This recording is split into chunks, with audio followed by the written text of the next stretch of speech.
2020년 3월 15일 일요일, 베트남의 그 수교, 그 역사가 궁금한 이 밤, 꿈과 희망을 찾아 베트남에 온 평범한 두 남자의 특별한 이야기, 굿모닝 비엔남 71번째 방송 시작하겠습니다. 예, 이프로님 안녕하십니까? 네, 안녕하세요, 사장님. 저희 오늘 특별한 날이죠? 뭐 벌써 이제 이 병신 같은 것도 2년 했더라고.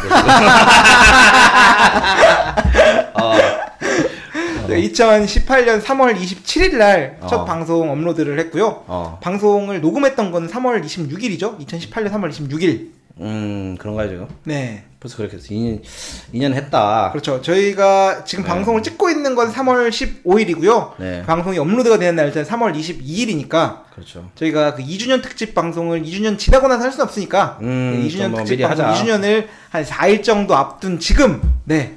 저희 굿모닝 비엔남이 2주년을 맞았습니다. 네, 박수. 수고했습니다. 굳이 1년 오래 했네요, 지금. 그러니까요. 저희가 보니까 에피소드 숫자로 올라온 거는 총 119개가 올라왔고요. 그렇게 많이 했어? 네. 그 뭐 입으로 쪼갠 것도 있고 뭐 코에로 올린 거는 또 횟수에 안 쳤잖아. 오래 했다 진짜. 119개의 방송이 업로드가 됐고, 네. 오디오는 116개, 네. 그리고 비디오는 2개. 비디오 기억하시죠? 새로운 시도. 웃기죠, 지금 그래서. 네, 비디오는 2개를 했고, 네. 그리고 저희가 화수로 정규 방송이라고 편성해서 갔던 거는 총 70개. 71회 지금 올라가는 거죠? 그렇죠. 이번에 71회니까, 네. 71화니까 70개가 지금 올라온 네. 상태입니다. 네.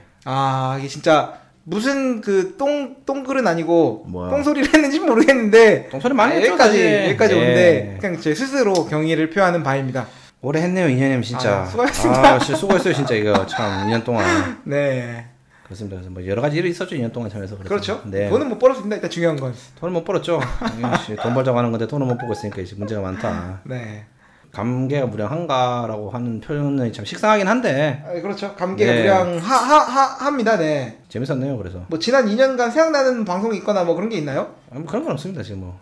2년 동안 뭐 재밌게 했던 방송. 뭐 1회가 제일 기억나죠, 사실은. 좀 그렇죠. 너무 좀 뭐 뻔한 얘기긴 한데. 그때가 딱 이 시점이었다는 게 좀 그러니까. 사뭇 감개가 어렸죠. 무량하고. 그때 어렸죠.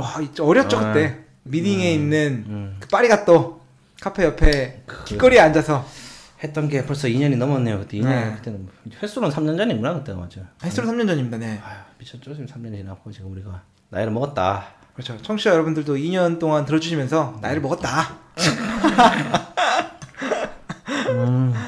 하여튼 2년 동안 이 방송을 들어주신 분이 계시다면은 정말 다시 한번 또 감사드리고. 네, 감사드립니다. 네. 뭐 요즘 그래도 또 방송을 앞서서 또 근황 토크는 좀 해야 되니까 지난 근황이랄까 이슈 같은 게 있으신가요? 지난 이슈라는 게 뭐 딱 필요할 게 있습니까? 뭐 코로나 때문에 다 이제 코로나 얘기는 안 하는 거 합시다. 자꾸 뭐 이제 그렇죠. 자꾸 이거 또 딴 거 이 얘기는 안 하니까. 저부터 얘기할까요? 뭐 있어요? 갑자기 생각난 건데 뭐. 아니 어제 그저께부터 제가 이제 드라마를 보고 저번 주에 킹덤 저번 주에 했잖아 그거. 시즌 2를 정주행을 하고 자려고 이제 방송을 딱 끌려고 하는 시점부터 뭐 이렇게 떠르륵 소리가 들리는 거야.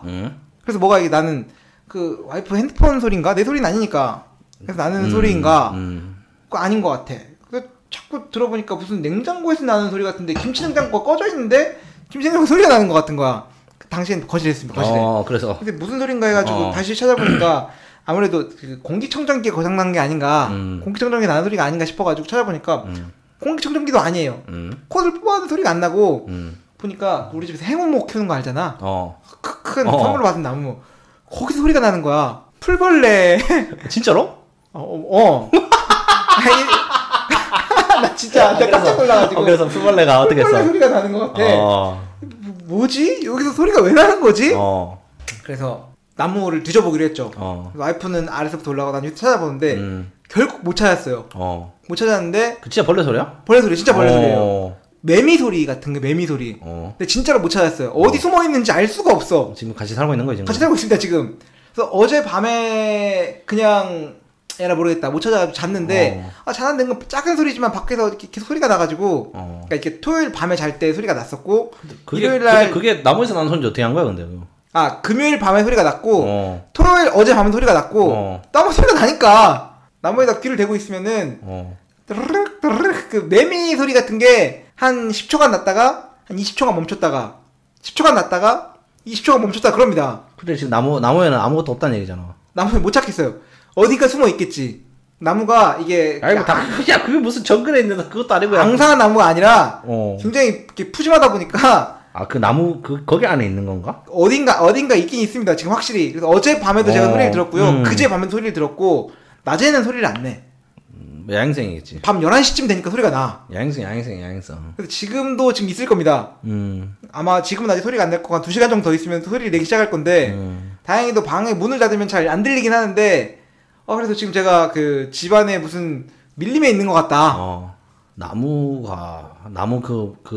통 안에 있는 건가? 그 뭐지 그러면? 모르겠습니다. 근데 지금 소리가 나서 조만간 나무가 너무 무거워가지고 밖으로 못 옮겼는데 밖으로 옮긴 다음에 물을 이빠이 한번 뿌려봐야 될 것 같아. 그럼 날라갈까?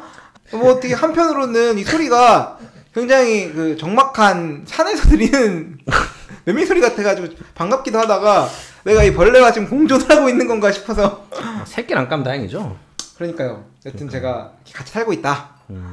뭐 그건 좋지 않습니까? 동물과 같이 산다는 거는 뭐 곤충이랑 좀 다르긴 하지만 그런 거. 뭐 이프로님은 뭐 최근 근황 같은 것도 있습니까? 자꾸 악플 생각이 나가지고 지금. 그런 거 말고 그냥. 근황 이렇게 없죠 사실 저도 뭐 요즘에 말씀드린 비즈니스 다 안 되거든요 지금. 코로나 얘기를 하면 안 되는데. 네. 뭐 코로나 얘기로 귀결될 수밖에 없는. 뭐 최근에 먹었던 뭐 자꾸 또 연결하자면 그때 닭사시미를 먹었다. 좀 신기했다. 네.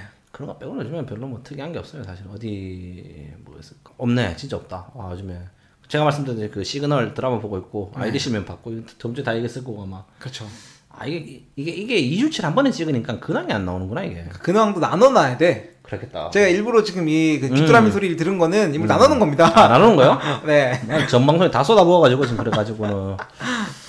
네, 근황이 있어야 되는 거 아니잖아요. 근황은 뭐 그런 딱 필요 없습니다. 그래서 지금 저희가 본론이 중요한 거기 때문에 최근에 여튼 근황이랄까 그랩 그 그랩 뭐지 그거 그 얘기했잖아. 뭐 아니 했는데 보상 그건 못 받았고 내가 궁금해가지고 물어보는 게 그때 그거 3만 동짜리 할인 쿠폰 있다 그랬지 그랩플랜에. 그 있어요 근데 있습니다. 나는 못 찾겠던데. 이따가 제가 끝난 다음에 지금 해줘요 있으면 나 찾아드릴게요. 진짜 나 그거 있으면 좀 해줘요 그거 나 지금. 진짜 괜찮습니다. 두 종류를 사시면 되는데 그랩에 보시면은 그 단순 할인 쿠폰 뭐 금액과 상관없이 4만 동까지 할인해주는 쿠폰을 뭐 20장 해갖고 묶어서 팔기도 하고 요즘은 조금 안 비싼데 요즘은 보니까 그 애들이 학교를 안 가니까 그랩이 그 할증이 많이 안 붙는 것 같은데 비가 오거나 출퇴근 시간에는 가격이 엄청 올라가잖아요. 지금도 엄청 비싸요 사실. 그때 쓸 수 있는 쿠폰이 이거는 할인 퍼센트 기준으로 뭐 50% 할인 쿠폰 10개 그거 그런 거 주더라고.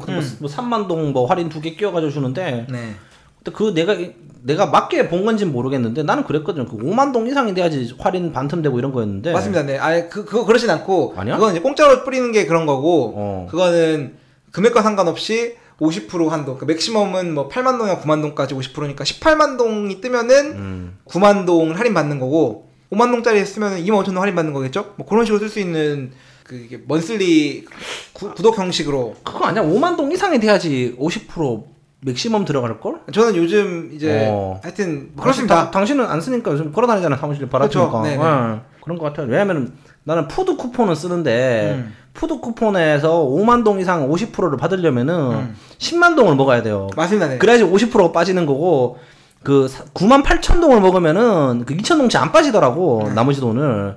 그래서 나는 바이크도 똑같다고 생각했거든. 그래서 5만 동 이상 뭐 딱 그냥 5만 동 남모 예쁜 짬이니까 그래서 그거 생각한 게 그냥 그런 거지 나도. 그래서 제가 좀 이따 방송을 끝나고 나서 한번 해봅시다. 찾아서 드리는 걸로 하겠습니다. 뭐 이제 그런 게 근황이 있었고. 네. 저희가 오늘은 다시 말씀드렸다시피 베트남 우리 굿모닝 비엔남 2주년 특집 방송으로 모처럼 또 공부를 해가지고 뭐 제가 공부한 건 아니고 이제 저도 공부를 하긴 했는데 이게 제가 얼마나 잘 설명해 드릴 수 있을지 모르겠어요. 원래 이런 설명이나 이런 역사적인 거는 또 2%가 전문인데 저는 그 약간 테크놀로지 같은 내용을 해야지 맞는데 제가 모처럼 그 베트남 한국과 베트남의 관계 수교 기념 길어요. 비사 역사에 대해서 한번 준비를 해봤습니다. 2년 만에 간만에 저희가 뭐 초창기에 역사 얘기 좀 하다가 그렇죠. 계속 호소리만 했지 않았습니까? 그렇죠. 한국과 베트남이 어떻게 지금 현재와 같은 이런 우호적인 관계, 물론 지금 현재는 우호적이지 않아. 지금 뭐 이제 코로나 때문에 서로 다 그냥 이제 지금 누가 먼저 땡기냐 문제인데 지금 너도 오지 말고 나도 오지 말고 하여튼 문제가 좀 있긴 있지만 박항서의 그 신화까지 박항서의 엄청난 요 핫한 열풍까지를 기준으로 봅시다. 이렇게 어떻게 해서 성장할 수 있었는지에 대해서 한국과 베트남의 그런 수교사에 대해서 한번 오늘 알아보려고 합니다. 오늘 주로 제가 떠들겠지만 리프로님 원래 이런 쪽으로 좀 밝으시잖아요. 잘 몰라요. 중간중간 착착 껴들어가지고 설명 좀 해주시고. 네, 뭐 제가 말 잘못 떠들어도 또 앞으로 달까지고. 일단은 뭐 그렇게 하는 걸로 해서. 네. 은근히 뒤끝시키는 사람이네. 뒤끝시키려 나는 되게 그 확실한 사람이에요. 나는 원한과 그 뭡니까 나는 잘해준 사람과 못해준 사람들 확실하게 기억하거든. 그렇죠. 뭐 비평은 하되 비난은 하지 말자. 그렇죠. 뭐 이런 그 아름다운 가치관으로 비평하시는 건 얼마든지 받겠습니다. 좋죠. 저희가 뭐 일부 측면에서는 잘못한 부분이 있죠. 뭐 그렇죠. 뭐 제가 경솔하게 말을 했을 수도 있고 감정적인 말을 쓸 수 있는데 이 사람이 그래도 이렇게 비난은 자제해 주시는 게 맞다라는 그렇죠. 그 원칙을 하에서 착하게 사세요 다들. 길에서 만나지 말고 하는 걸로 해서 일단 방송하는 걸로 합시다. 이제. 네, 그렇게 진행하는 걸로 하겠습니다. 잠깐 쉬었다가 바로 시작하시죠. 들어가겠습니다. 네.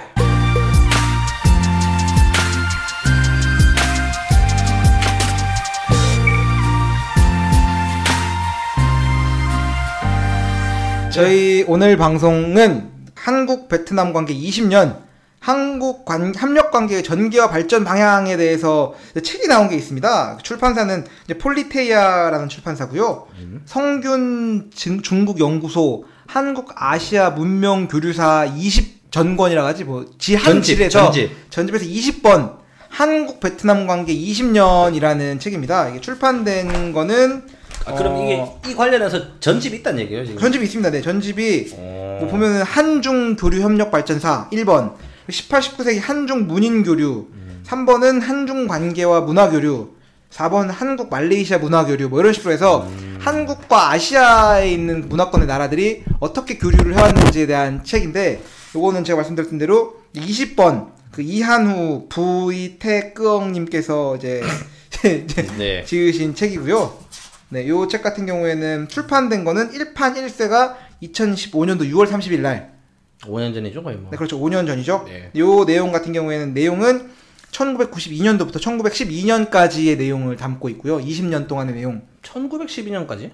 1992년부터 2012년도까지 20년의 내용을 담고 있고 저희는 이 1992년도 수교할 때까지의 베트남과 한국과의 관계가 시작된 이후로 수교할 때까지의 내용, 이 책에 나와 있는 내용 중에서 그 서두 부분까지만 제가 지금 다룰 예정입니다. 그래서 그 내용에 오늘 말씀드릴 내용의 목차를 살펴보면은 먼저는 그러니까 크게는 두 파트죠. 그렇죠. 첫 번째 파트는 한국 베트남 관계의 역사적 맥락. 뭐 전반적으로 우리가 어떤 역사를 공유해 왔고 또 수교 이후로 지금까지 가지고 왔는지에 대해서 짧게 설명해 드릴 거고 저희가 본론으로 들어와 가지고는 한국 베트남 간 수교 과정과 협력 관계의 전개가 어떻게 이루어졌는지 요 내용 같은 경우에는 저희가 세 파트로 나누어 가지고 그 양국 수교의 맥락, 그 수교의 맥락에 있어서 그 사회적인 배경은 어땠는지 그리고 베트남 배경은 어땠는지 한국의 배경은 어땠는지에 대해서 알아보려고 하고요. 저희가 그 다음으로는 한국과 베트남 간의 수교 과정에 대해서 어떻게 수교가 이루어지게 되었는지 그 양국 간 접촉의 시작 그리고 양국 접촉이 본격화되었던 건 어떤 거였는지 그리고 공식적 교섭은 어떻게 되었는지 이렇게 세 개에 나눠가지고 살펴보려고 합니다. 그렇습니다. 네, 그래서 먼저 말씀드린 대로 첫 번째 한국 베트남 관계의 역사적 맥락에 대해서 한번 살펴보려고 하는데 한국과 베트남은 굉장히 유사한 역사적 과정을 거쳐왔죠? 어떤 게 비슷한 게 있는지 역사 전문가 뭐 역사 전문가입니까 제가? 네, 이프로 선생님께서 일단 뭐 어떻게 설명드려야 되나? 뭐 저희가 방송에서도 한번 다 하긴 했지 않습니까? 네. 그래서 뭐 일단 뭐 처음에 베트남이 뭐 계속 침략을 받았죠. 뭐 중국의 그렇죠. 여러 왕조들의 침략을 받고 이제 식민지까지는 아니었지만 네. 뭐 사실은 또 전란의 역사고 베트남 같은 경우가 그러면서 이제 저희가 생각하는 게 본격적으로 이제 그 식민지가 시작한 게 1833년, 네. 83년인가? 그때 프랑스 식민지가 이제 공식적으로 시작되면서 네. 이제 이 나라도 이제 그 전개가 됐었죠. 이제 그 식민지의 역사 한 200년, 아니 100년 정도 식민지 역사가 진행이 되었고 그러면서도 계속 저희가 일전 방송에서도 했지 않습니까? 주인이 바뀌었지 않습니까? 계속 이 나라도. 그러다가 그렇죠. 1908년도였나? 40년도구나 그때. 네. 그러면서도 이제 그 일본이 이제 그 뭐죠? 그 태평양 전쟁을 일으키면서 쳐들어왔죠. 쳐들어오면서 이제 베트남에 있는 모든 그 뭐 어떻게 뭘 가져갔다 해야 되냐 뭐 그 수탈 컨트롤할 수 있는 이제 주권을 가져가기 시작하면서 이제 전쟁이 끝날 때까지 계속 일본 식민지 그렇죠. 있었다가 45년도에 이제 8월달 일본이 패망하면서 한국과 베트남이 둘 다 일본으로부터 벗어나게 된 계기가 되었죠. 핵폭탄 맞으면서 이제 그 일본 뭐죠? 그 일본 그 뭐죠? 그 천황 이름이 뭐야 갑자기? 그 뭐죠? 그 도조 아닌데 그 사람은 대장님. 도조는 스시집 이름인데. 하여튼 그 이로이토 천황이었나? 뭐 누구지 기억이 안 나. 모르겠습니다. 어쨌건 히로시마의 원폭을 맞고 나가사키 핵폭 맞고 네. 이제 그 쥐쥐를 때렸죠. 이제 그 뭐냐 뭐냐 미국 함선에서 이제 그 사인하면서 네. 종전을 했고 네. 그러면서 이제 동시에 이제 한국도 베트남도 같이 이제 독립을 하게 되죠 사실은. 네. 1945년 이후 8월 이후에 이제 그 양국 모두 이제 그 뭐냐 이제 그 이제 독립을 하게 되고 네. 정부 수립을 하게 되고 이제 베트남 같은 경우는 이제 9월 2일에 네. 이제 그 호치민 아이씨가 이제 바딘 광장에서 이제 그렇죠. 1945년도 9월 2일 날 네. 저희 집에서 가까운 바딘 광장에서 네. 독립 선포를 했죠. 이제 그렇게 하면서 이제 알다시피 또 이게 또 잘 해결되는 줄 알았는데 네. 이제 그 1차 세계 대전 뭐죠 이제 그 뭐 민족 자결주의의 바탕으로 해서 이제 이 모든 독립 운동들이 이루어졌지만 네. 결국은 이제 이제 또 45년 이후에 이제 다른 게 불지 않습니까? 약간 그 뭐랄까 이제 다른 이념들 예전에는 이제 식민지 뭐 약간 이제 뭐 그런 열강의 침략 뭐 약간 이런 류의 성격이 강했다면 이제 45년도 이후로는 이제 그 냉전 체제가 들어오면서 이제 한국도 이제 분할 통치를 처음에는 이제 받기 시작했고 네. 이제 뭐 베트남 같은 경우는 이제 뭐 북부는 이제 그 뭐냐요 그 갑자기 기억이 안 나 그 공산권 네. 남부 같은 경우는 이제 민주주의 국가 한국도 뭐 유사하지 않습니까? 그러면서도 그렇죠. 이제 어떻게 보면 조국의 내전인데 이제 외세의 영향이 많이 받죠, 사실은. 여기도 북베트남, 남베트남에 싸운 거고 사실 한국도 따지고 보면 북한 남한이 싸운 거지만 그렇죠. 네. 요게 또 뭐 세계 대전에 한국은 양상을 좀 띄었었고 1950년도에 이제 막 조금 6.25가 터지면서 네. 1950년도 6.25가 터지면서 이제 그 냉전의 새로운 양상을 보여준 거죠. 그러면서도 이제 그 국지전의 형태를 띈 그러면서 또 이제 그 모든 이제 그 자유주의 중가가 공산주의 사회주의 진영에 이제 모든 국가들이 이제 기웃기웃거리면서 다들 이제 여기서 다 영향력을 펼쳤고 그렇지만 또 그 세계대전의 공포심 때문에 결국 세계대전 3차 대전까지는 일어나진 않았죠. 그래서 예전에 뭐 그런 얘기 많지 않습니까? 옛날에 그 한국에 그 메가더 장군이 거기 압록강 위에 핵폭탄 떨어뜨려야 된다. 북한을 핵으로 밀어버려야 된다. 막 이런 얘기 했다가 제가 알기로는 조인트를 많이 까였다 들었거든요, 그 사람이. 3차 대전 일어날 수 없다라는 공포심. 네.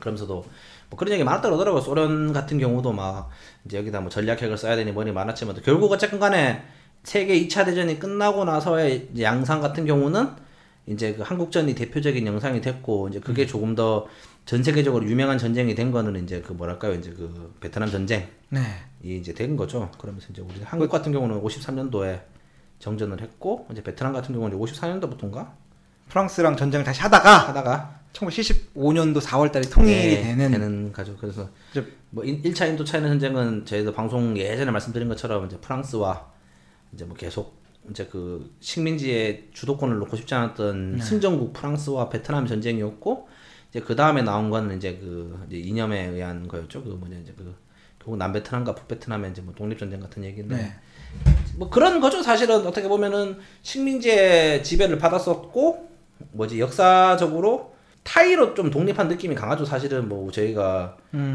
어떻게 말씀드려야지 이거는 뭐 저희가 다시 말씀드리자면 저희 그 뭐 독립운동을 하셨다거나 이제 그런 분들을 비하하는 얘기가 아니고 어쨌든 간에 그 독립이 되게 되는 큰 영향의 중 하나가 이제 그 외세라고 표현하기 되지만 이제 그 다른 열강들의 영향을 도움을 좀 많이 받았죠. 사실은 뭐 한국도 뭐 중국, 러시아, 뭐 소련이 아닌가 그때 러시아가 하여튼 그 미국부터 시작해가지고 많은 열강들이 있었고 베트남도 유사했죠 사실은. 그러다 보니까 이제 계속 이 반도의 국가들 자체가 이제 계속 좀 전쟁터 같은 분위기가 좀 지속이 되었었다. 네. 다시 한번 길게 말씀드리면은 그런 얘기 아닌가 싶네요 지금. 그래서 한국도 그렇고 베트남도 그렇고 이제 길게 보면은 중국으로부터 굉장히 큰 그 영향을 많이 받았죠. 그렇죠. 뭐 언어도 그렇고 뭐 여러 가지 영향 많이 받은 게 네. 중국과의 그런 우호와 갈등 관계에 있었었고 이제 일본으로부터 또 침탈을 당하고 그 뭐라고 하지?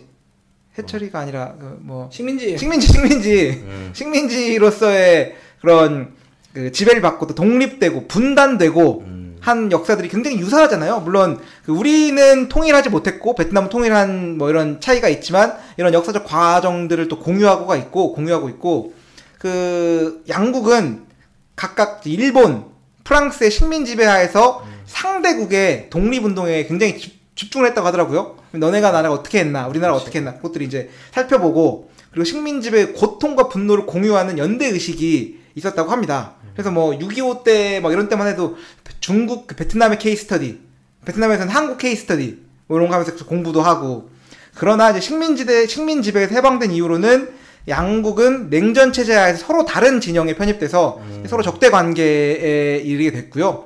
상징적 사건으로 얘기하면은 북한은 1950년 2월 1일 날 호치민의 베트남 민주공화국을 정통성 있는 정부로 인정을 했다고 하고 남한 같은 경우에는 1950년도 3월 3일 날 바오다이의 베트남국 및 그 이후로 1955년도 응오딘 지엠의 네. 베트남 공화국을 정통성 있는 정부로 인정했다고 합니다. 완전히 다른 이제 체제를 그렇죠. 선택한 거죠. 네. 그러면서도 이게 뭐 당분간 계속 진행이 되죠. 이 이념에 갇혀 있는 그 한국 같은 경우는 사실은 뭐 이념의 문제는 아닌 것 같지만도 이미 지금 분단된 상태가 지금 거의 50년 이상 지속이 되었죠 지금. 네. 그리고 50년 됐지 벌써 50 넘었지 그래 맞죠? 됐죠, 네, 충분하죠. 네. 베트남 같은 경우는 그 과정에서 통일이라는 뭐 이제 이루긴 했고. 네. 그래서 하여튼 이런 네. 역사적 맥락 때문에 남한은 베트남 전쟁 때 이제 베트남을 파견을 했고 북한도 베트남 전쟁 때 전투기 조종사를 파견했다고 해요. 남부 베트남으로. 네, 뭐 그런 얘기 전쟁을 같이 한 거잖아요. 네. 전쟁을 같이 했으니까 우리가 친하게 지낼 수가 없었고 뭐 이런 한동안 단절일 수밖에 없었다가 1992년도 12월에 마침내 국교가 정상화가 되게 되었죠. 그렇죠. 사실은 뭐 국교 정상화가 됐죠. 네. 이제 뭐 수교를 그때는 이제 한국 같은 경우는 남한 정부랑 이제 베트남 정부랑 네. 첫 번째 수교가 1992년 이게 아마 중국이 먼저 했지 않습니까? 중국이 먼저 하고 그다음에 베트남이 하게 되는데 제가 그 이후에도 말씀드리긴 할 텐데 네. 그리고 2001년도에 그리고 2001년 8월달에 포괄적 동반자적 관계를 베트남 국가주석 쩐득릉이 한국 방문했을 때 체결을 하고 2009년도 10월달에 MB의 베트남 방문 때 전략적 협력 동반자 관계를 체결하면서 양국 간의 관계가 이제 정상에 이르르고 이게 전략적 협력 동반자 관계가 다른 나라도 많은 거야? 많지 않더라고. 아 그래요? 네, 적습니다. 한국이 전략적 협력 동반자 관계가 5개 미만인가? 몇 개 없습니다. 네. 아 그래요? 네, 굉장히 적습니다. 요 관계는 미국이 좀 특별한 관계에 있고 미국은 다르잖아 그냥. 한미중 여기 세 군데가 좀 특별하고 베트남이 굉장히 특별합니다. 네, 한국으로서는. 베트남 입장에서 한국이 특별하고 한국 입장에서 베트남이 특별한 관계에 있더라고요. 그래서 이제 그 길게 보면은 중국의 침략부터 지금 수교를 맺게 된 건 1992년도까지 요런 한국과 베트남의 역사적 맥락이 있었던 상황이었고요. 다시 이제 본론으로 들어가 보면은 한국 베트남 간 수교 과정과 협력이 어떻게 전개됐는가? 그렇죠. 네, 2탄으로 지금 들어갔습니다. 살펴보면은 양국 수교의 맥락을 살펴봐야 될 것 같아요. 한국은 어땠고 베트남은 어땠는가? 어떤 배경에서 이게 일어나게 되었는가에 대해서 알아봐야 되는데 이제 첫 번째로 말씀드리고 싶은 내용은 탈냉전과 한국의 북방 정책 이게 시대적 배경이 되어야지 수교를 맺는 거잖아요. 그렇죠. 뭐 내가 뭐 조건이 된다고 해도 맺을 수 있는 게 아니라 미국이 맺지 말라고 하면 못 맺는 거야. 그래서 지금 말씀드리고 싶은 내용은 미국이 맺지 말라고 했고 그 사회주의 양 진영이 대립하던 관계에서는 이게 수교가 뭐 안 되는 거지. 안 되죠. 사실 뭐 잘 아시다시피 냉전이라는 게 뭐랄까요 그 이데올로기 간에 벽을 치었기 때문에 사실은 전 세계를 뭐 양등분했죠. 그러면서 그 제3세가 부상을 하니 이런 얘기 있었지만 사실은 뭐 그건 옛날 다른 얘기인 거고 그래서 이제 그러니까 어쨌든 간에 미국과 소련이란 국가의 동의 없이 동의해도 뭐 수교를 했겠어요 사실. 못하죠. 그때 뭐 언제지 60년대 70년대 이럴 때면 이제 한국도 경제 개발한다고 막 그 정신 없었을 때고 그 뭐 도로 까고 할 때 아닙니까 다들 그 새마을 운동하고 할 텐데 사실은 뭐 이런 게 중요했겠어요 사실은. 미국 눈치 보는 게 중요했겠지. 그렇죠. 그리고 뭐 잘 아시다시피 베트남 같은 경우는 60년대, 70년대면 계속 한참 그 이제 전쟁을 하고 있는 상태니까 뭐 수교란 게 크게는 의미 없었을 거고. 그러면서 이제 뭐 여기 85년도 네, 85년 3월에 네. 소련에서 이제 고르바초프가 집권을 시작하고 네. 그 1986년도에 저는 잘 뭔지 모르는데 페레스트로이카 전면적 개혁과 개방 정책을 추진하기 시작했다고 합니다. 약간 좀 잘은 모르겠는데 나도 이제 그 약간 이제 좀 시장정 이제 이런 거를 좀 이제 받아들여가지고 좀 이제 그래서 배고프니까 사회주의 하다 보니까 힘들다. 고르바초프가 약간 노선을 갈아타죠. 그러면서 제가 이것 때문에 이제 중국이랑 좀 갈등이 있는 걸로 내가 알고 있거든요. 네. 이게 이제 네. 사회주의권 전체에 그 영향을 좀 미친 정책이라고 해요. 네. 그리고 그 나중에 말씀드리겠지만 1986년도에 이 페레스트로이카가 나오고 베트남도 도이머이를 이때 추진을 하게 되는 거고요. 이 시기를 전후로 해서 한국에도 그 사회주의권과 교류를 활성화하려고 하는 북방 정책이 진행됐다고 합니다. 요즘은 이제 신남방 정책해서 베트남하고 관계가 뜨거웠는데 그렇죠. 당시 1980년대 후반에 이르러서는 북방 정책, 동국권과의 수교를 정상화하자는 정책이 이제 일어났다고 합니다. 1988년도 노태우 대통령이 77선언으로 민족 자존과 통일 번영을 위한 대통령 특별선언을 했다고 합니다. 이 선언의 맥락은 북한과의 적대 관계를 청산하고 사회주의 국가들과의 관계를 정상화하겠다는 선언이었고요. 이 정책에 따라서 1989년도 2월에 헝가리, 11월에 폴란드, 12월에 유고슬라비아 등 동유럽 국가들하고 수교를 하고 90년대에는 체코, 불가리아, 몽골, 루마니아, 그 다음에 1990년 9월에 소련하고 수교를 하게 되고 그리고 1992년 8월에 중국, 그 다음에 마침내 1992년 12월에 베트남과 수교를 하게 되었던 것이죠. 지금 제가 페레스트로이카 찾아보고 있는데, 네. 그냥 그런 얘기입니다. 그래서 지금 역사적인 흐름이 이제 그렇게 되니까 이제 60년대, 50년대 굉장히 심했고, 60년대 쿠바 위기 있으면서 네. 이제 그 세계가 멸망의 위기를 느낀 거죠. 이제 이제 핵 터지면 다 죽는구나. 그러면서 이제 뭐 이제 닉슨이 대통령 당선되면서 이제 중국 방문하고, 네. 뭐 이제 대탕트라는 게 나오지 않습니까? 약간 그 좀 이제 냉전이 완화되는 시기. 네. 에서 이제 85년도가 되니 이제는 이제 소련이 이제 이러면 망한다. 그래서 먹고 살자. 먹고 살자라고 해서 이제 뭐랄까 이제 그 페레스트로이카 뭐 관료제를 타파하고 이제 뭐 점진전 시장 자유화를 하겠다. 이제 개혁을 한다. 네. 라는 얘기를 하는 거죠. 이제 이러면서 이제 이게 나왔던 것 원인 중 하나가 이제 그런 얘기도 하더라고. 이제 미국에서 이제 소련이 망할 줄 아니까 군비를 엄청나게 찍었다. 군비를 이제 막 없는 미사일 만들고 탱크 만들고 다 터쳐버리려고? 그게 아니고 전쟁을 하려고 한 게 아니고 네. 이제 소련은 자기네들의 생산량을 못 따라온다는 거 아는 거야. 똑같은 탱크를 한 대 만들어도 미국은 10대 만들고 이제 소련은 한두 대 못 만든다는 거지. 그러니까 이제 그거를 바탕으로 엄청 압박을 줬대요. 이제 미국에서 군비 확장을 한다는 이유가 네. 소련이 뭐 원인 중 하나가 그런 얘기도 있더라고. 이거 이제 황새가 가랭이 찢었다는 얘기 있잖아요. 뭐 따라가다가 뱁새가 따라갔다 하는 게 이제 뭐 이런 얘기 있더라고요. 그래서 이제 네. 그렇다는 거. 그러면서 뭐 소비에트 연방이 해체되는 원인이 됐죠. 이게 지금 85년도 페레스트로이카. 네. 그래서 이런 한국이 네. 사회주의권 국가들하고 국교를 정상하게 된 거는 네. 이런 냉전을 벗어나자고 하는 상황 속에서 네. 소련이나 중국 등 국가의 경제적 전략적 이해관계가 한국이 바라보고 있는 이런 시장을 개척해야 되잖아요. 새로운 그렇죠. 시장들을 이런 전략적 경제적 이해관계와 일치했기 때문이라라고 이제 얘기를 하고 있고요. 1992년도에 베트남하고 수교를 할 수 있었던 거는 아까 말씀드렸던 대로 90년도에 소련하고 수교했고 그렇죠. 그리고 이 베트남 수교하기 전 4개월 전에 중국하고 수교가 이루어졌기 때문이었던 거였고요. 1991년도에는 베트남이 중국 간의 수교를 이루어서 이런 그 대빵이 허가를 안 하면 우리가 할 수가 없는데 베트남 입장에서도 중국이랑 수교가 완료됐고 한국 입장에서도 중국이랑 완료가 됐고 좀 이따 설명하겠지만 한국도 미국이 컨트롤을 하면서 너네 우리랑 적대 국가랑 수교하지 말라고 했다가 이게 좀 배경이 완화되면서 미국이 수교된다고 오케이를 사인 내렸기 때문에 91년도짜로 이제 네. 소련이 멸망을 하지 않습니까? 그래서 91년도에 멸망하나요? 91년도에 멸망하는 걸로 알고 있어요. 91년도 12월 달에 이제 이거를 붕괴가 소비에트 연방이 붕괴하거든요.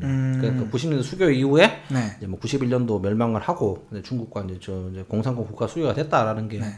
그러면서 이제 이때 이제 제가 알기로는 그 이제 전 대우에 있는 그 진출 많이 한 게 네. 동국권 진출 많이 한 게 이제 그 영화 봤어요? 혹시 그거 뭐지? 뭐? 그 니콜라스 케이지 나온 영화인데 무슨 영화죠? 아토 뭔가 그 사람이 네. 뭐 우크라이나 출신 무기상으로 나와요. 무기상. 그게 그 사람이 돈을 번 게 뭐냐면은 그 뭐 삼촌인가가 뭐 군발이 출신인가 그런데 네. 91년도에 소련에 붕괴한 거야. 소련에 붕괴하면서 이제 거기 있는 공무원들 다 도망가고 이제 나라가 네. 혼란스럽잖아요. 그때 이제 무기를 팔아요, 그 사람이. 그 소련제 AK 소총 탱크 같은 거 어디 파냐면은 아프리카 이런 데 파는 거야. 그 독재자들한테. 그 무기상 얘기인데 이게 왜 나왔지 갑자기? 이제 그러면서 이제 왜냐면 이제 네. 이때 이제 그 수교를 많이 하고 하는 이유도 아마 그런 이유 중 아니었을까? 왜냐면은 동구권 정권이 붕괴했다는 얘기는 뭐 경제 사회 정체적으로라든지 혼란스럽고 뭔가 기회가 많았을 거라고 생각해요. 그러면서도 그 대우가 아마 동유럽 진출한 것도 이런 배경이 아닐까 싶네요. 그래서 지금 내가 지금까지 얘기인데 알아봤던 거는 전 세계적인 맥락이었고 그렇죠. 베트남 입장에서는 어떤 일이 벌어졌길래 수교가 될 수 있었냐라고 조금 알아보면은 아까 말씀드린 대로 1975년 4월에 베트남 통일을 했고 1976년 4월에 총선거를 했는데 이 이후로 1977년도가 되면서 캄보디아 국정 분쟁이 굉장히 터진 것 같아요. 77년도 이게 3차 인도차이나 전쟁인 거 아닌가 싶은데? 맞을 거야. 아마 캄보디아랑 중국 왔다 갔다 하고 왜냐면 이때도 캄보디아도 그 정권이었을 거야. 아 맞다 이게 말 그렇죠. 캄보디아 그때 당시에 아마 그 크메르 정권인데 네. 여기 베트남이 몰아냈잖아 애들이. 네네. 아 그렇죠. 그래서 이 1977년도에 캄보디아 국경 전쟁이 있으면서 이제 서방권 국가들로부터 베트남이 고립을 당했다고 해요. 근데 이제 그 힘들잖아 고립되니까. 그렇죠. 그러니까 베트남도 그 소련이 페레스트로이카 한 이후로 도이머이 정책을 1986년도에 시작을 하게 돼서 베트남이 대외 정책에서 새로운 인식을 이제 갖추게 되었다고 합니다. 베트남이 1980년대 후반에 경제적 고립으로 인해서 체제 유지에 어려움을 겪다 보니까 이런 그 경제적 개방, 개혁에 관심을 가졌다고 합니다. 야, 이거 좀 웃긴다, 이 말. 어떤 말? 그 당신 조사한 자료에 88년도 12월에 네. 미국과 중국을 베트남이 적으로 표현한 헌법의 내용 삭제했다라고 그러니까 얘기하는데 그게 있더라고. 이게 웃긴 게 중국이랑 같은 공산권 국가였는데도 이렇게 사이가 안 좋았던 얘기잖아 이게. 그 당시 중국이랑 전쟁도 하고 있으니까 이게 좀 웃기네요 지금 보니까. 그래서 베트남의 그 혐 중국 정서가 아유 역사가 깊다. 네. 그래서 아까 말씀드린 대로 1988년 12월에 그 베트남 헌법 1980년대 헌법에 미국과 중국이 적으로 규정되어 있었대요. 그런데 이제 요거를 삭제를 하고 1989년도에 라오스에서 철군을 하게 되면서 철군을 하고 1989년도 9월에는 캄보디아 군사 철군을 하면서 베트남이 이제 국제사회에 정상적으로 편입될 수 있는 조건을 이제 완벽하게 갖추게 되었다고 합니다. 그렇죠. 그래서 1991년도 6월 제7차 공산당 세계대회에서 이제 세계 모든 국가들과 친구가 되자라는 원칙을 천명을 했고요. 그 이후로 이제 자유주의 국가들하고 국교 수립을 확대했습니다. 그래서 1991년 10월에 파리에서 캄보디아 평화협정을 체결하였고 1991년 11월 중국과의 관계 정상화를 완료를 하고 나서 이제 한국과의 수교를 맺을 수 있는 배경을 되었던 거였죠. 잠깐 날짜 잘못 말했는데 1991년도 11월이 아니고 중국과의 관계 정상화는 1992년 8월이었죠. 네.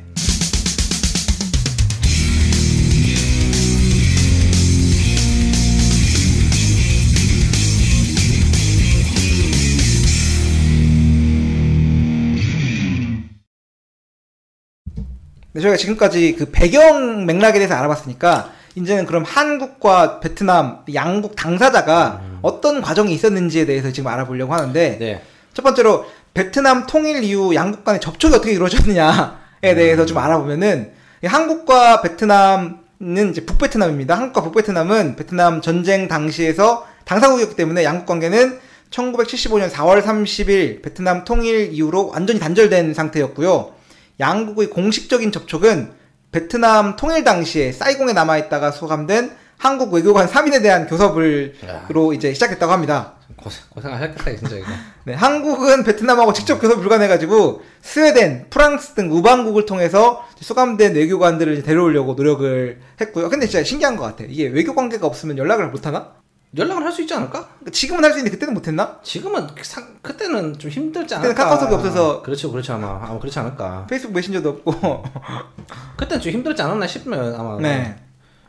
전 연락을 못해서 그런 스웨덴, 프랑스 등 우방국을 통해서 연락을 했다고 합니다. 그래서 하지만 베트남은 그 북한과의 전통적인 우방국 관계 때문에 석방을 해달라고 해 석방을 못 해주는 상황이었다 그래요. 그렇죠. 왜냐면 석방을 시켜주면 북한에다가 배신 때리는 쓰게 되니까. 그래서 대신에 이제 북한에서 그네들 우리한테 줘라라고 하는 요구는 북한한테 들어주지는 또 않았고 이제 얘네들을 그 외교관들을 이제 포로로 계속 잡고 있었다고 해요.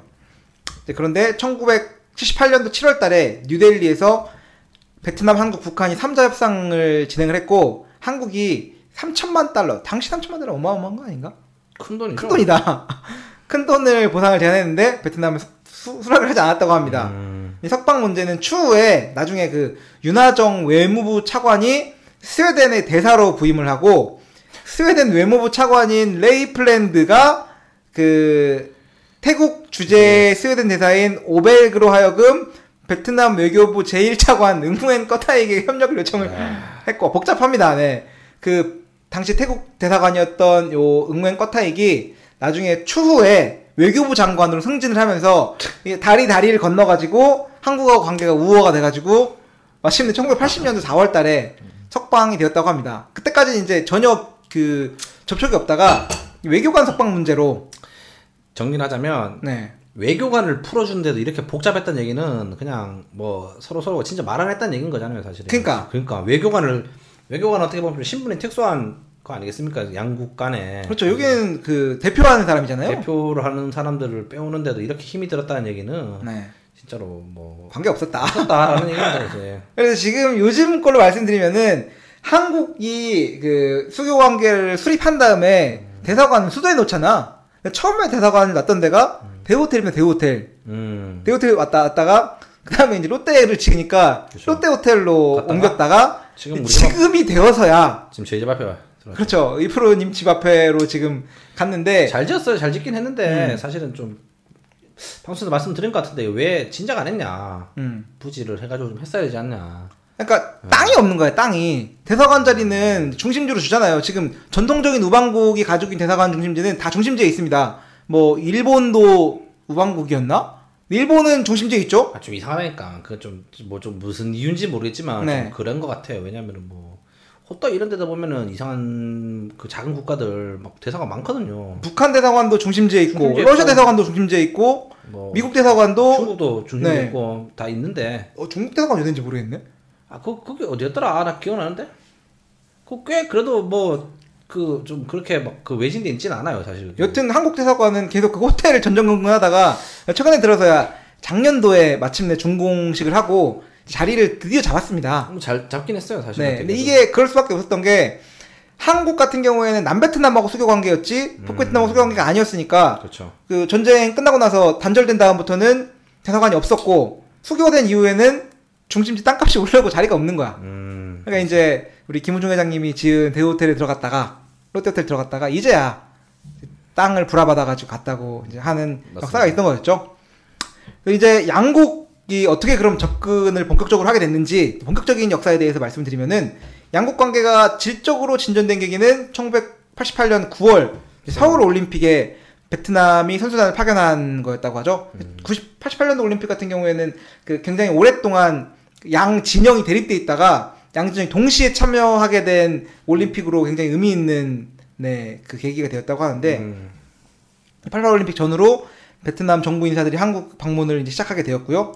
1987년 10월 달에 베트남 총비서 자문역인 응우옌 수원 와잉이 한국에 방문해서 양국은 교역과 투자의 증대로 공식 외교관계 수립을 기대할 수 있다라고 공식적인 그 외교관계 수립에 대한 그 의사를 표현했다고 합니다. 그 이후로 이제 한국 입장에서도 최호중 외무부 장관이 1989년도 3월 달에 한국이 아세안과 협력해 인도차이나 개방에 노력하고 캄보디아 평화가 회복되면 베트남 관계를 개선할 것이다 라고 얘기했다고 합니다. 아까 캄보디아 전쟁 때 이제 그거 얘기인 거죠? 이게 지금 그래서. 캄보디아 전쟁 때 좀 이따 얘기할 얘기지만 미국이 요 캄보디아 전쟁 해결 안 되면 베트남하고 관계 개선 못한다. 개선 못하는데 니네가 수교 맺으면 안 된다라고 이제 협박을 했다고 하죠. 그렇죠.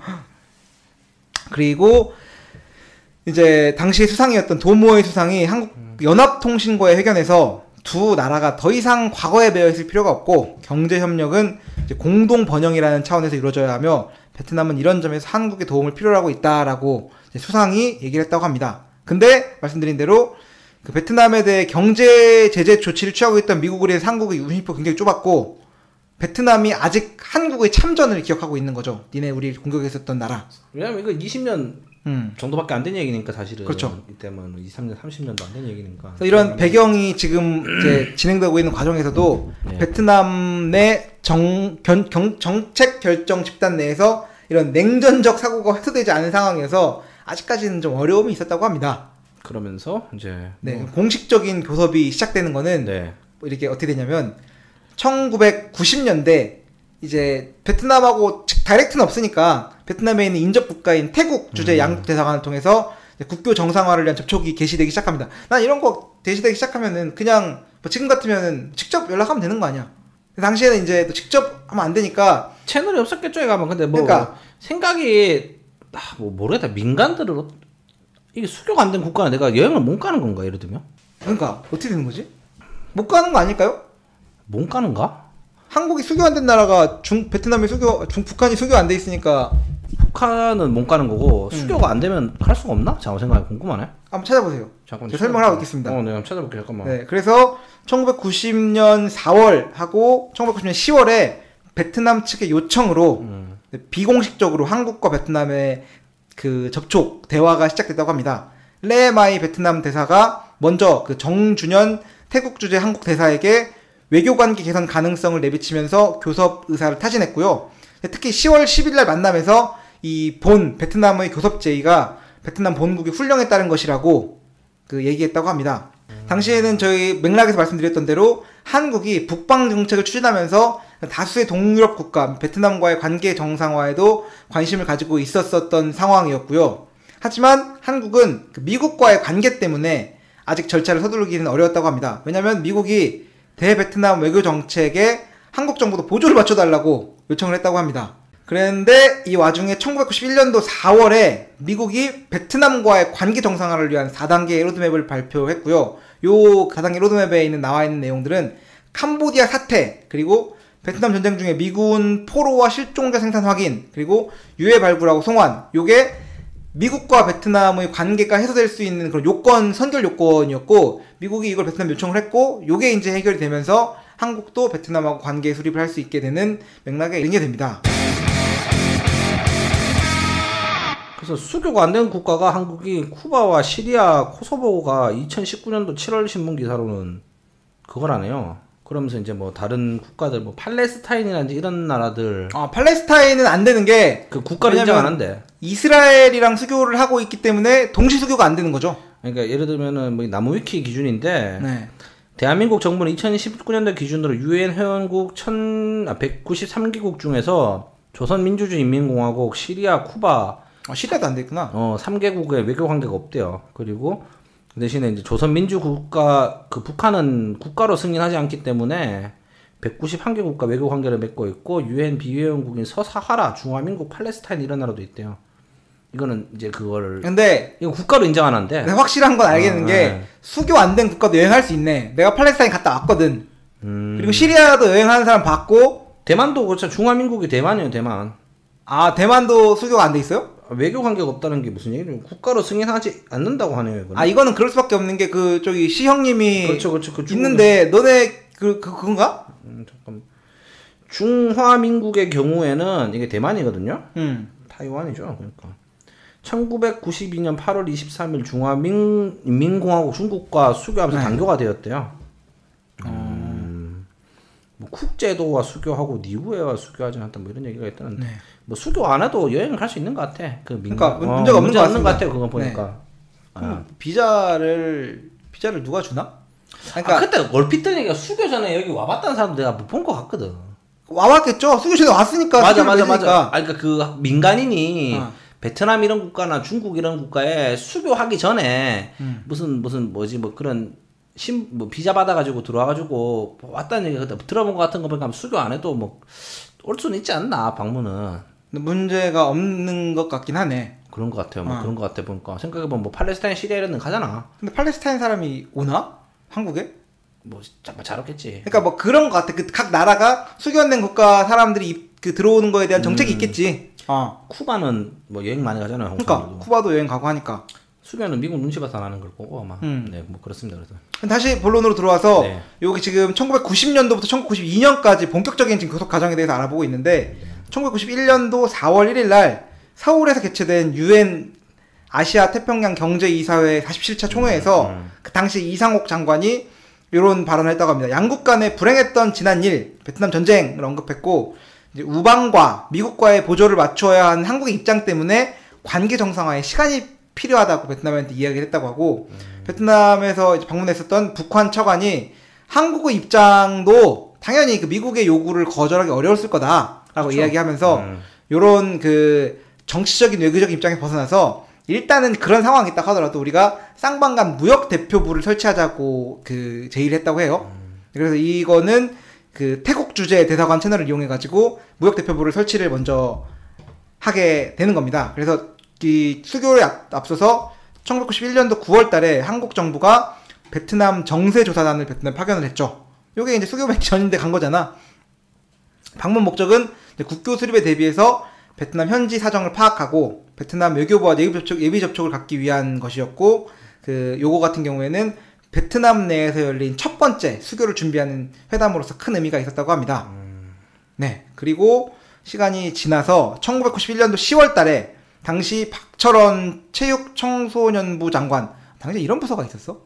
체육청소년부. 문체부 이런 거 아니야? 지금으로 치면? 문화체육관광부인가? 지금은 좀 그런 느낌 되지 않아요? 그러니까, 네. 그런 것 같습니다. 그런 느낌 드는데. 당시 박철원 이 장관이 북방정책을 추진하던 실무 사령탑 역할을 했다고 하는데, 그, 응무엔카인 베트남 부수상과의 요 회담에서 한 베트남이 조기에 수교를 하자는 그 원칙을 합의했다고 하고요. 그 아까 말씀드렸던 대로 1991년도 10월 23일 날 파리에서 캄보디아 평화협정이 체결되면서 미국이 아까 말씀드렸던 그 4단계 로드맵 중에서 베트남과의 관계 개선을 위한 4단계 로드맵 중에서 1단계 조치가 완료되었다고 발표를 했습니다. 1991년도 12월 18일에서 24일까지는 한국 정부가 베트남에 교섭단을 파견을 해가지고 그 회담에서 베트남 측이 한국에다가 베트남 전 보상을 해주고 경제적 협력을 약속해라 라고 얘기를 했는데 한국 정부에서는 이 경제적 협력은 수교 이후에 얘기하는 게 옳다라고 얘기를 해서 합의되지 못했다고 합니다. 그런데 그래도 협의가 된 거는 양국 간 대표부 설치는 하자 하고 1992년도에 수교하는 거는 합의가 이루어졌다고 하고요. 네, 그리고 이후로는 1992년도 3월 30일 정준현 그리고 레드깡을 대표로 한 2차 수교회담이 진행되었다고 합니다. 요때는 1차 교섭시보다 많이 부드러워져가지고 그 1차 교섭시에는 그 선결 조건으로 한국이 경제적 조치를 해줘라 라고 했는데 요 부분에 대해서는 한국에서는 그냥 알아서 해주면 된다 라고 그 많이 그 목소리가 부드러워졌다고 하고 당시에 이제 베트남이 한국에다가 연락 대표부를 설치하자고 하고 이 대표부의 기능과 지위를 외교 공간과 동일한 수준으로 할 것으로 제안했다고 합니다. 보통 이제 연락 대표부 정도면은 대사를 안 보내지. 그렇죠. 그냥 뭐 영사 정도 보내는데 이렇게 하지 말고 그 대사급으로 파견해가지고 이름은 아직 정상적인 그 대사 관계 외교 관계는 아니지만 그렇게 기능과 지위는 동일하게 하자라고 그렇죠. 제안했다고 합니다. 그래서 1992년 8월 17일 날 베트남 주재 한국 연락 대표부를 설치를 했고 이제 하노이에 박노수 초경사님을 파견을 하게 됩니다. 그리고 12월 12일 날 파이널리하게 공식적인 국교를 수립했다. 네. 라는 거를 하면서 이제 그렇죠. 뭐 외무부 양국 이제 뭐 장관들이 서명하는 걸로 해서 이제 국교 수립 마무리되었습니다. 당시에 이제 수교 회담 중에 걸림돌이 있었던 거는 한국이 파병했던 문제가 있었죠. 그래서 보반께 베트남 수상이 그런데 베트남 내에는 과거 한국군의 참전에 대한 반감이 남아있으나 양국의 적대 기간이 양국의 과거에 겪었던 그 식민 통치하의 고난에 비하면 아주 짧은 기간이었고 양국의 뜻과는 무관하게 벌어진 일이었기 때문에 양국은 과거를 돌아보지 말고 미래를 내다보자 라고 얘기를 하면서 이 한국 파병 문제가 주요 그런 협상 과정에서 주된 의제가 되지는 않았었다고 합니다. 이게 다시도 이유를 모르겠어. 어떤 거? 왜 우리가 뭐 베트남 사람들은 흔히 얘기를 하잖아요. 그 승전국이기 때문에 자기네들의 그게 중요하니까. 실제로 많은 베트남 사람들이 그런 얘기를 하는 거고 사실 뭐 패전국에 대해서 어떻게 뭐 얘기를 하냐라고 하지만 또 베트남 정부 입장에서도 그냥 이게 묵인될 만한 일이었는 건가 있잖아.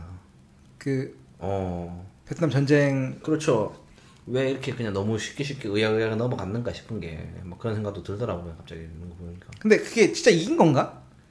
이게 있다고 봐야죠. 어쨌든 독립국가 이거 내가 볼 때는 둘 다 진 거라고. 독립국가 시켜내니까. 네. 이것도 카나라는 내가 그런 얘기도 한번 봤었거든요. 예전에 이거를 진짜로 안 밝히는 이유가 북베트남에 남베트남 막 사람들 많이 죽이고 했잖아요. 학살 같은 거. 이런 거 외국에서 받은 피해 같은 경우 진상규명 들어가기 시작하면은 자기네들이 덮어왔던 만행들도 지금 좀 오픈될 수 있기 때문에 그 베트남 정부 입장에서는 좀 조심스러웠다라는 얘기를 그때 얼핏 그런 식으로 제가 어디서 본 것 같아요. 그거를 생각보다 그 다른 이념 두 가지가 섞이는 상황이었기 때문에 그 북베트남에서 남베트남 사람들을 많이 좀 그 괴롭히고 통제를 했다 그러더라고. 그래서 이제 이런 것까지도 좀 묻어 가려고 하는 게 아닌가라는 얘기도 그때 봤었는데 아직까지 저는 뭐 정확한 이유는 모르겠습니다. 진짜 이게 경제 뭐 최근에도 저희 뭐 그 이제 사과를 하니 많이 막 이런 얘기 했었는데도 베트남에서는 뭐 신경 쓰지 말라라고 이제 얘기를 했지 않습니까? 최근에도 이게. 그랬었죠? 네. 그때도 뭐. 문재인 대통령 왔을 때도 뭐 그 얘기를 했네 마네 하고 또 말이 많고 그랬었는데. 근데 뭐 별로 그냥 신경 쓰지 말라는 식으로 마무리됐었고 사실 여기서도. 그러면서도 이제 뭐 결국 결론은 모범사양이 정리를 잘 했는데 그거죠. 뭐 둘이 하고 싶어 한 건 아니고 세상이 그래 돌아가니까 분위기가 맞았다. 한국은 제가 마지막 정리를 해보면은 양국이 수교 관계 이룰 수 있었던 거는 경제 협력 관계를 통해서 이제 상호 발전을 꾀하는 게 서로 이제 급했던 거야. 베트남 입장에서는 빨리 개혁 개방해서 투자도 받고 하고 싶고 한국은 그때 이제 막 물건 막 찍어내고 막 경제 성장 어마어마하게 할 텐데 90년도면은 이제 한참 그렇죠. 아직 IMF 터지기 전이잖아. 그렇죠. 잘 나갔던 한국이 물건을 막 팔 때가 필요했던 거죠. 자원 시장 확보 및 투자 진출 및 수출품 시장이 필요했었던 계기가 딱 맞아 일치했고 베트남 입장에서도 한국 입장에서도 그렇고 그 대빵들의 허가. 그렇죠. 냉전이 끝난 지 20년밖에 안 됐구나. 그러니까 양국 관계 정상화는 결국 양국의 경제적 이해에 부합하는 동시에 탈냉전 시대에 다극화하는 국제관계 속에서 양국의 지정학적 위치에도 부합하는 것이었기 때문이라고 이제 설명을 하고 끝을 내는데 20년밖에 안 됐네요. 소련이 망한 지가. 지금은 30년이지. 잠깐만 10년. 네, 지금은 30년 됐습니다. 지금. 벌써 30년 맞네. 이게 뭔가 우리가 2010이 어색하지 않거든. 그러니까 30년 됐구나. 그럼 좀 이제 됐네. 우리 대학교 다닐 때는 20년밖에 안 됐다는 얘기였어. 그렇죠. 냉전이 소련이 붕괴하고 이게 된 지가. 생각해보면은 우리 그 월드컵 2002년 월드컵 얼마 안 된 것 같은데 그때는 10년밖에 안 된 거지. 와 진짜 세상이 참 빨리 바뀌었네요. 우리 또 진짜 이게 사실 이게 뭐 그 세계사를 따지면은 한 획을 끌 만한 그 역사적인 사건이었을 건데 소련이 붕괴했다는 자체가. 그쵸. 야 그게 10년밖에 안 된 거네. 그 2002년 월드컵 기준으로는. 그러니까. 또 세상은 참 빨리 넘어간다. 그러면서 결국은 뭐 아까 다시 정리하자면 그런 거 아닙니까? 뭐 수교를 하는 게 뭐 정치적 뭐 이런 영향 때문에 이념적 영향 때문에 할 수 없다가 양국 모두 이제 뭐 방송에서 제가 말씀 많이 드렸듯이 이제 베트남 같은 경우는 도이머이 정책과 이제 그에 대한 발전 모델로 한국을 했죠. 이제 우리 박정희 대통령식 중앙 집중식 뭐랄까요? 중앙정부 중앙 뭐 그런 거 말고 그런 그때 중정인가? 그때 중정인가? 중정이었죠 그때. 중정인가? 중정이 뭘로 바뀌었지? 그게 이제 안기부로 바뀌었지. 안전기획부로 바뀌었다가 그 다음에는 국정원으로 바뀌었죠. 그래서 하여튼 뭐 그 얘기한 게 롤 모델이었기 때문에 사실은 이제 뭐 한국의 지원과 그런 거를 뭐 좀 필요했을 거고 아까 뭐 베트남 같은 경우는 염선이 말한 것처럼 한국은 이제 뭐 그런 시장들이 필요. 그러고 나서는 이제 그 기념비로 들어온 회사들 대우 이런 회사들이 92년도 그렇죠. 대우와 LG가 먼저 들어왔었고 그 이후에 이제 삼성은 좀 시간이 걸리죠, 근데. 삼성은 이제 이명박 대통령 왔다 가고 나서 들어온 거죠? 근데 그거는 내가 봤을 때 뭐 비슷한 시기에 들어온 것 같은데. 2009년도 때 MBA 왔지 않냐 이게 아마. 2009년도에 오면서 맞아. 이제 그 전략적 동반자 관계를 수립했으니까. 그래서 이제 삼성이랑 했고 LG는 여기 왜 들어왔대? 삼성이 한번 따라 해야지. 아니 옛날에 말이 90몇 년도에 여기 뭐 베트남의 LG 쪽에서 높은 쪽 계신 분 얘기 들어보니까 LG에서 가전제품을 많이 팔았대요 베트남에. 그러면서 얘기하는 게 어떻게 홍보를 했냐고 하니까 LG에서 그거를 스폰서했대. 장학 퀴즈. 장학 퀴즈. 베트남에 90 몇 년도 4년 5년 뭐 이럴 때 유명했던 그때 잘 나갔던 TV 쇼가 뭐냐면은 장학 퀴즈 때 베트남 고등학생들 이래 갖다 놓고 이제 그거 하는데 거기에 LG가 스폰을 했대요. 한국에는 장학 퀴즈를 그대로 들고 와가지고 막 그 LG 냉장고 막 이런 거 걸고 하니까 네네. 그때부터 사람들이 되게 이거 뭐 냉장고는 LG 건가 이런 그게 좋았었대 그때 네. 내가 들어보니까 그때 그러면서 그게 그때 90 몇 년도에 그때 베트남에 들어오신 분이 그때 그분이 했다면서 얘기를 그때 들은 기억이 나네요. 그래서 LG가 그때 1992년도에 이제 수교가 맺어지면서 92년도 이후로는 그때부터 처음으로 한류 열풍이 베트남에서 시작이 됐다고 많이 보는 견해가 있더라고요. 한류가 여기서 나왔다고? 한류의 시작이 여기가 있었다라고 보는 견해가 많아 있는데 당시에 이제 한국에서 드라마들이 베트남으로 92년도에 이게 수교 이후였구나. 이게 수교가 되면서 베트남들이 들어와가지고 베트남의 한국 드라마 열풍이 굉장히 불었고 그 이후에 저희가 지난번에 최초에 말씀드렸던 것처럼 스포츠 한류 한국 태권도로 은메달 따고 한국에 와서 총 쏴가지고 이제 그래서 그 노래가 여기 번안곡이 도는 건가? 어떤 거? 마이마이 이런 거. 마이마이가 뭐죠? 그 옛날에 차인표 씨가 부른 노래인가?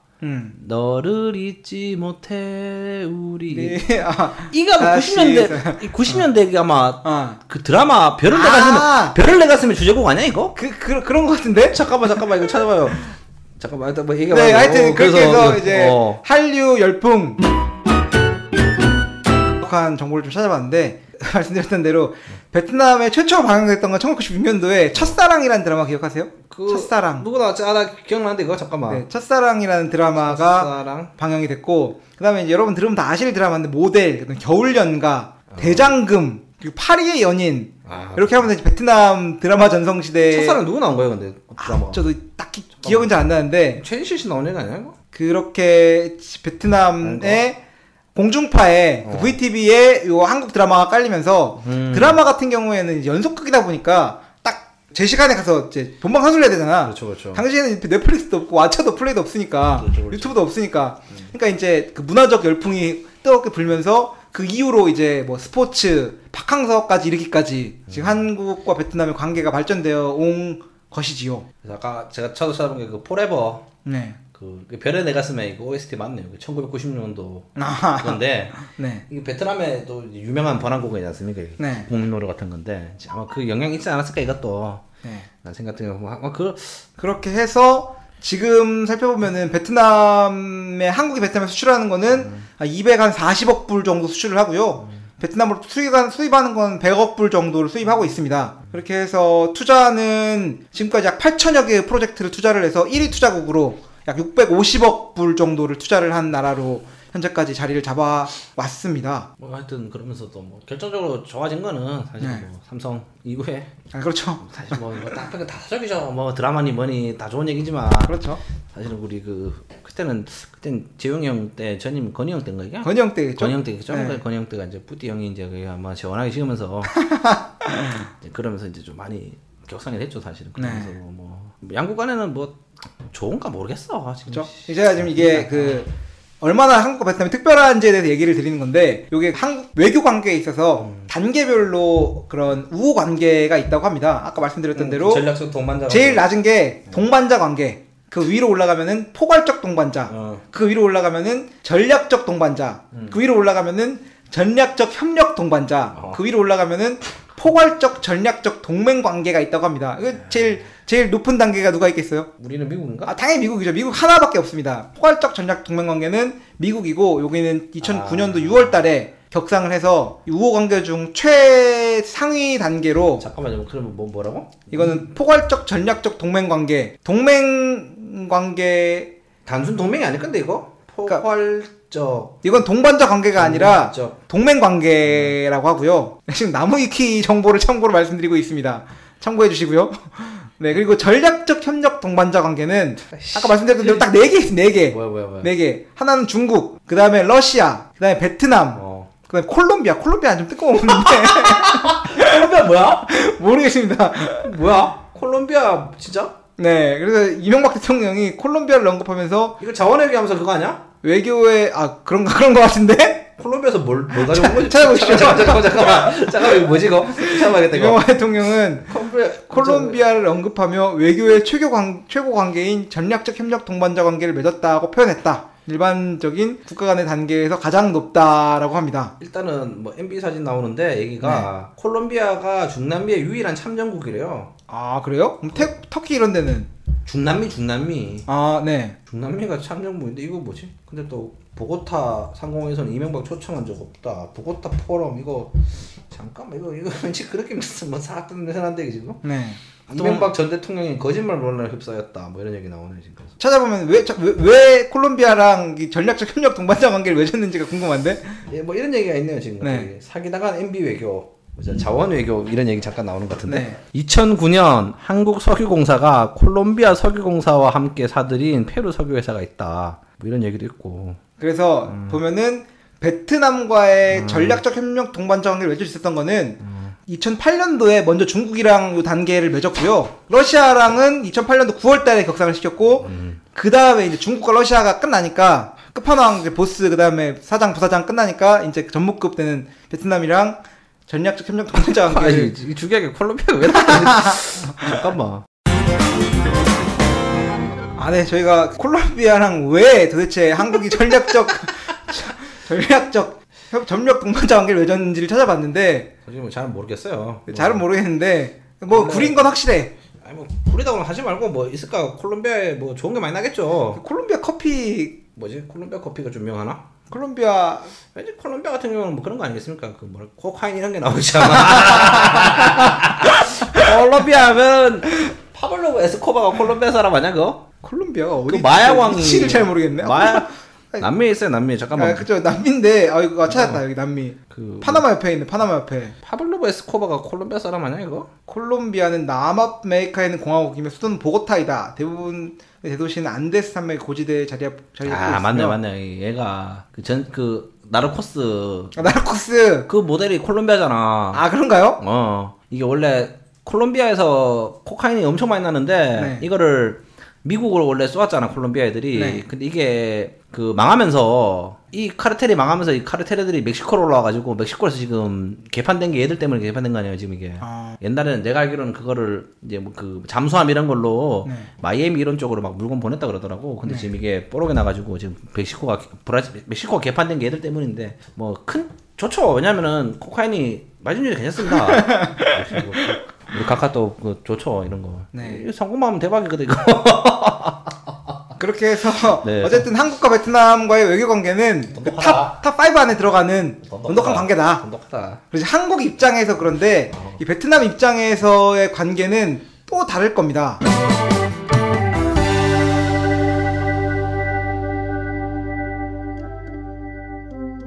네, 그래서 저희가 마지막으로 한국과 베트남이 2009년에 체결한 전략적 협력 동반자 관계에 대한 내용을 조금만 살펴보면은 요 구축을 위한 공동 성명이 있어요. 이명박 대한민국 대통령이 당시에 응웬밍찌에 베트남 사회주의 공화국 내외 초청으로 국빈 방문해가지고 체결했던 내용은 정치 안보 협력 크게. 그래서 양국의 정상급을 포함하여 고위 인사들 간의 상호 교환 방문을 더욱 활발히 하기로 하자라는 맥락의 정치 안보 협력을 했고요. 경제 통상 협력 두 번째는 양국 정상은 양국 교역 규모가 수교 당시에 5억 불에서 2008년도에는 20배 증가한 100억 불에 이른 것을 높이 평가하면서 이제 향후로 더욱더 많은 투자가 이루어질 수 있도록 협력을 했다고 하고, 세 번째가 개발 과학 기술 협력입니다. ODA 해달라는 거죠. ODA가 뭡니까? ODA가 공적 개발 원조. 네. Official Development. 뭐야? 몰라. 어시스턴트인가? 어시스턴트? 그래서.